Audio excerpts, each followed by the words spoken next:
Ever tried to save a few bucks by grabbing some budget floor standers that promised big sound only to find yourself constantly tweaking EQ, adding a sub, and still feeling like something's missing?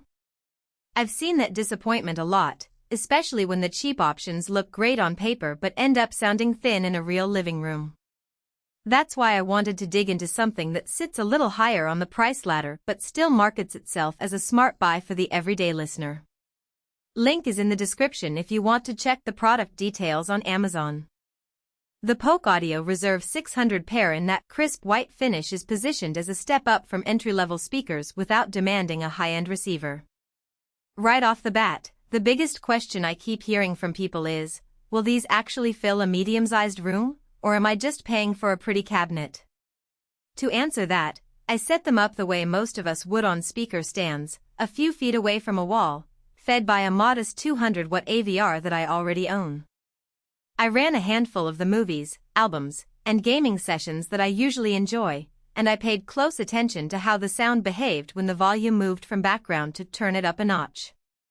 First, the highs. The Reserve 600S have a 1-inch dome tweeter that, in practice, does a solid job of delivering sparkle without being shrill. In a typical pop track, the vocal clarity stayed intact even when the chorus hit that high-energy peak. When I watched a nature documentary with lots of ambient wind and bird calls, the details popped just enough to feel immersive, but they never became harsh on the edges. That's a real win for people who like to keep the volume at a moderate level and still want to hear subtleties. The mids are where the room-filling claim really gets tested. The 6.5-inch mid-bass driver, backed by a sealed enclosure, produces a warm, rounded tone that makes acoustic guitar and piano sound natural. In a jazz session, the saxophone sat nicely between the vocals and the piano, creating a balanced soundstage. However, if you're an enthusiast who expects a razor-sharp separation of every instrument, you might notice a slight smudge when the music gets dense.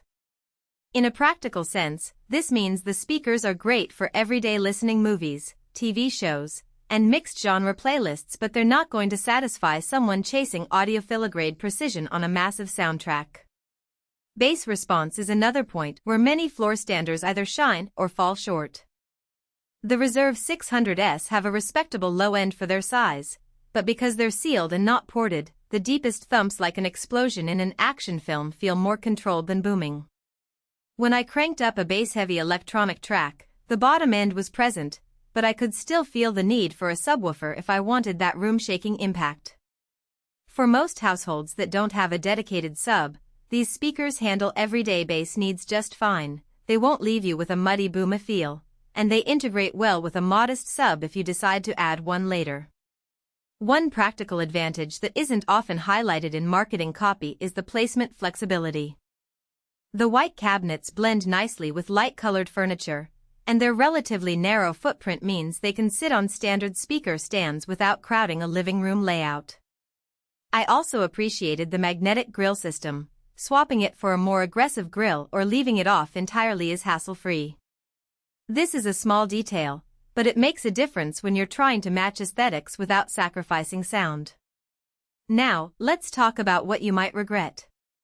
The biggest hidden trade-off is the lack of built-in room calibration technology.